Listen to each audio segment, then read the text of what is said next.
everyone, and welcome to my video.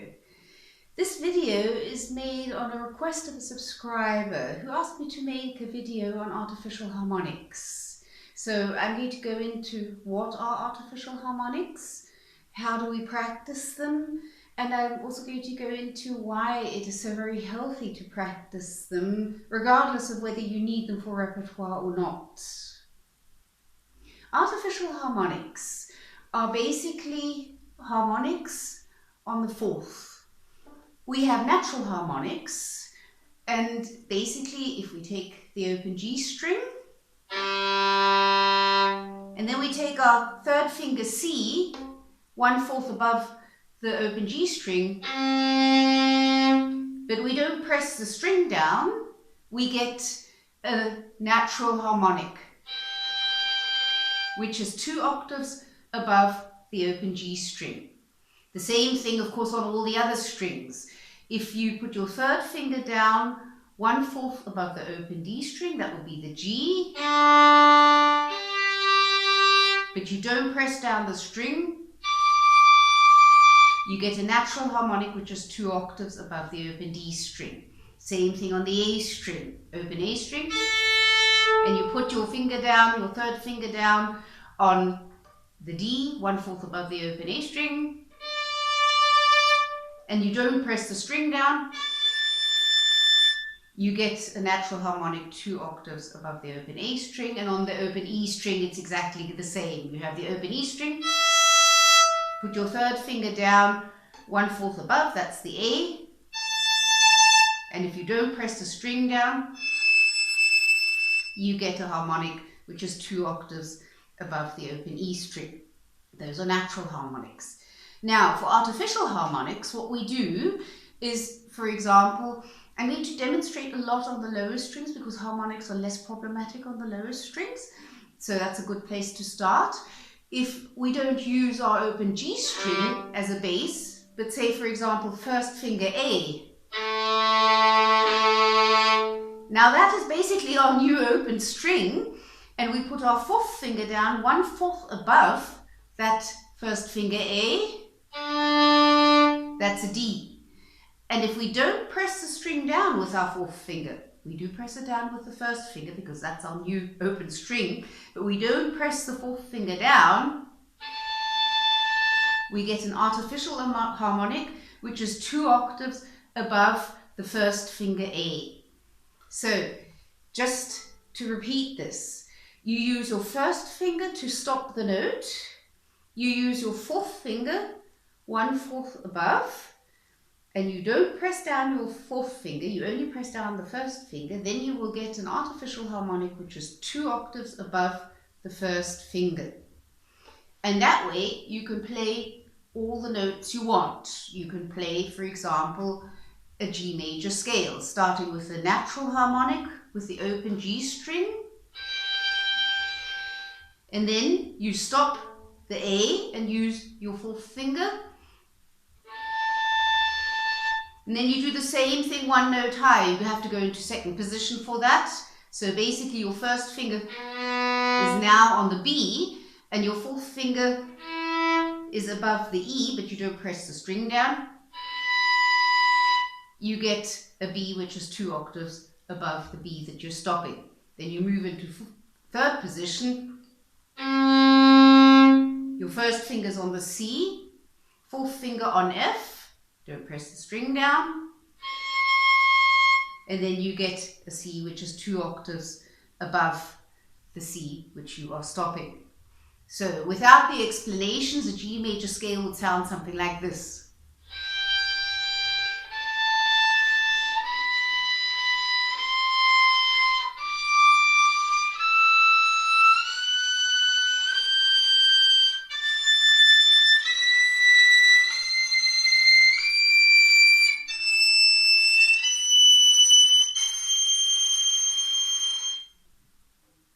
Now, the reason why it is so very, very good to practice artificial harmonics, it's so good that Carl Flesch used a lot in his scale system, used a lot of scales in artificial harmonics. And the reason for this is that you have your first finger down and you have your fourth finger.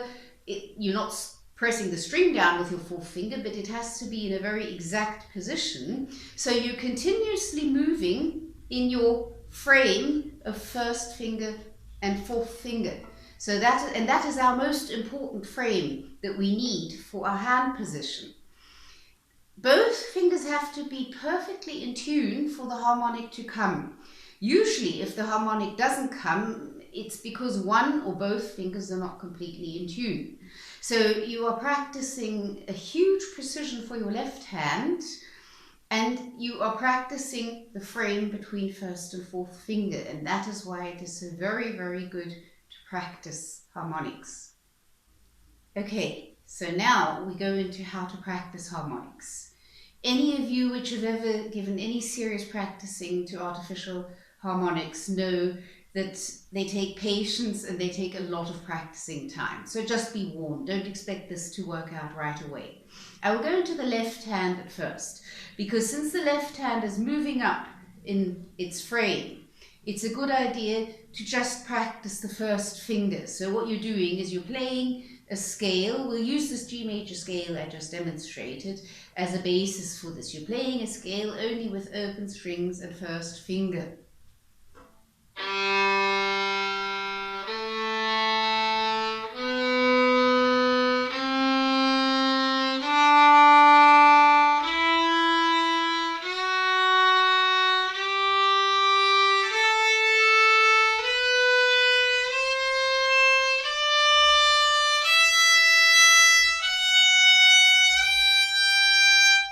That's probably the most important practicing you can do for artificial harmonics for the left hand, because that's exactly what your hand is doing. If you want that practicing to be more efficient, then practice it slurred, because if you practice it slurred, you're practicing the connection from one note to the next. And as I think we've all realized by now, playing one note on the violin, that's one story, but getting from one note to the next, that's when it gets difficult. So it's a good idea to practice that.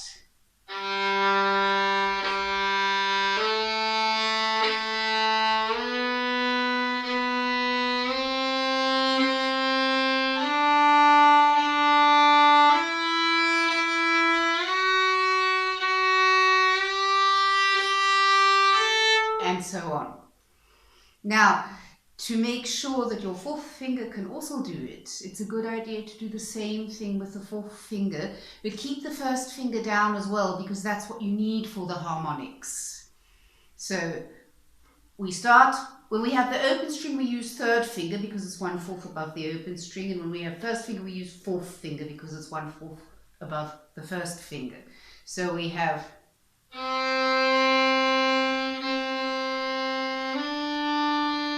very important, put both down, first finger and fourth finger.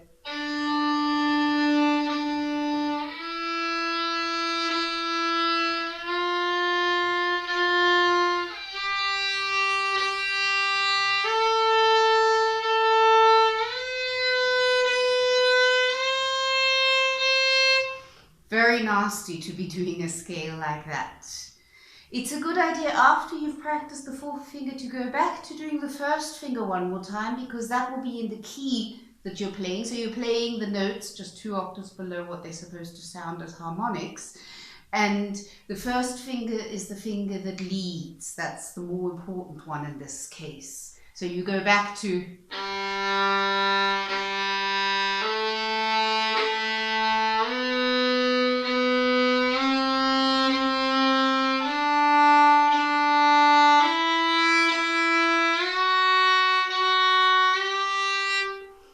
So that's preparation for the left hand, and then you can start putting it together. At first, I wouldn't recommend doing that slurred because you'll need some time. So it's a good idea to just practice it, giving one bow to each note.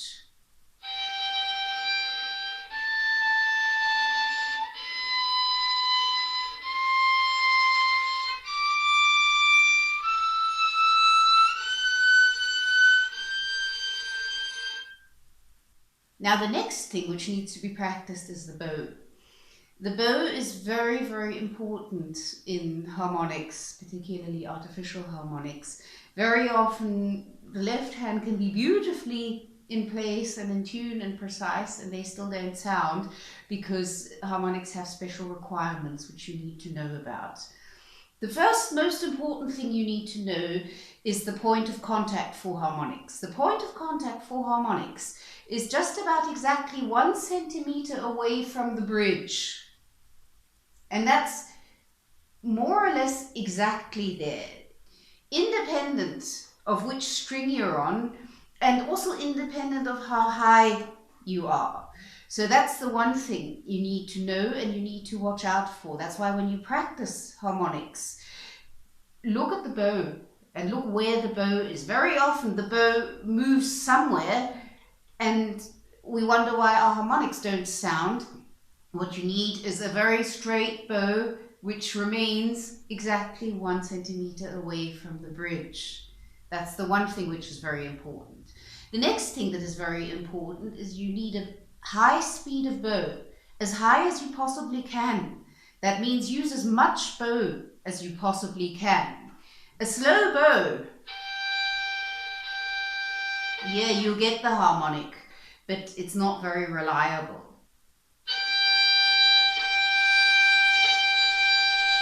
You need a high speed of bow for it to really sound. The other thing you need is you need a lot of weight. Harmonics have to be played from the point of view of your bow arm, have to be played fortissimo. Otherwise they just don't sound. So I'll just go over it one more time. The 3 important things for the bow is a point of contact, 1 centimeter away from the bridge.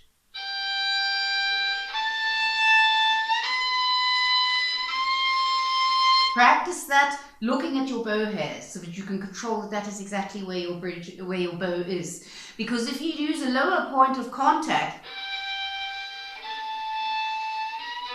they break away, they won't be secure. Second point, use as much bow as you possibly can with a high speed of bow.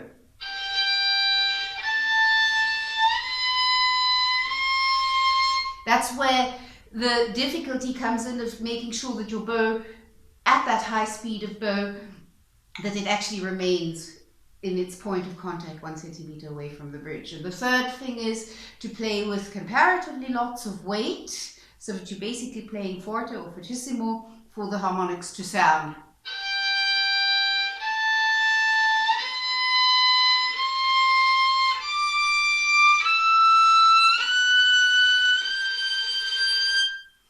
You might not be used to creating such a piercing sound. What helped me a lot when I first started them, because particularly on the E string,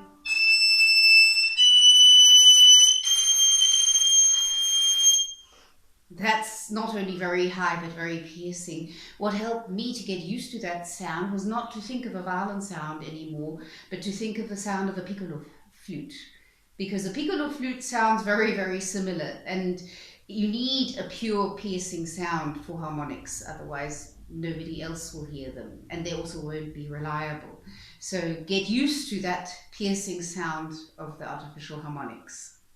The next thing, when you've got all that organized, is to add vibrato, because they sound a lot nicer with vibrato, and you should be able to play them with vibrato. It doesn't change anything because both fingers are vibrating.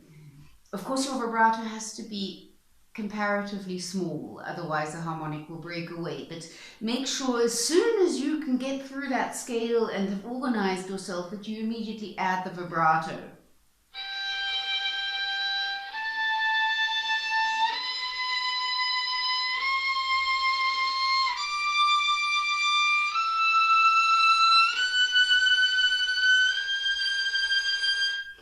For the vibrato, as soon as you have the open string with the third finger, be careful that you don't suddenly vibrate with the big vibrato simply because you can, because before you had first and fourth finger down, so that narrows the vibrato anyway. And the danger is often when one has,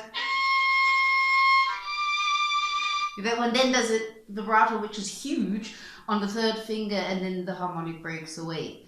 The other thing is, think of vibrating the first finger. Don't worry about the fourth finger. The fourth finger will vibrate if you vibrate the first finger because it's attached. But from a point of view, while you're vibrating, concentrate on vibrating the first finger. Also with vibrato, the first finger leads in artificial harmonics. One practicing method which helped me a lot was practicing harmonics, stopping the bow in between each harmonic. That would be like this.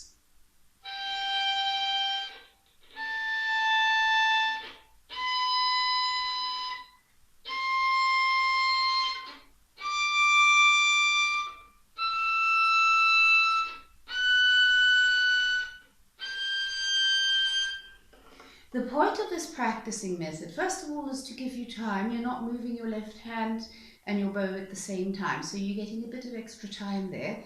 And the second point of it is, which is what makes it so very valuable, is that it helps you get rid of all unwanted sounds, which when you first play harmonics, you will have a lot of sounds which don't belong there.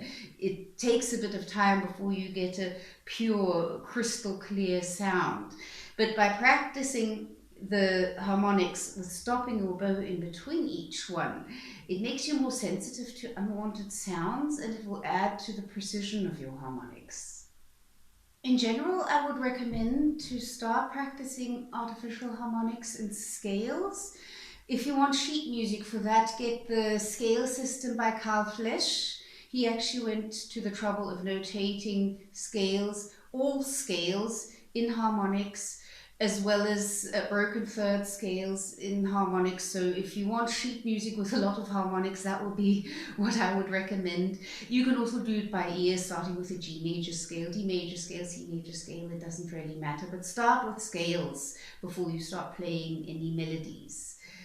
That's about how to go about practicing them. Okay, I hope this was helpful. I hope you have fun with this. I hope you have the necessary patience for harmonics.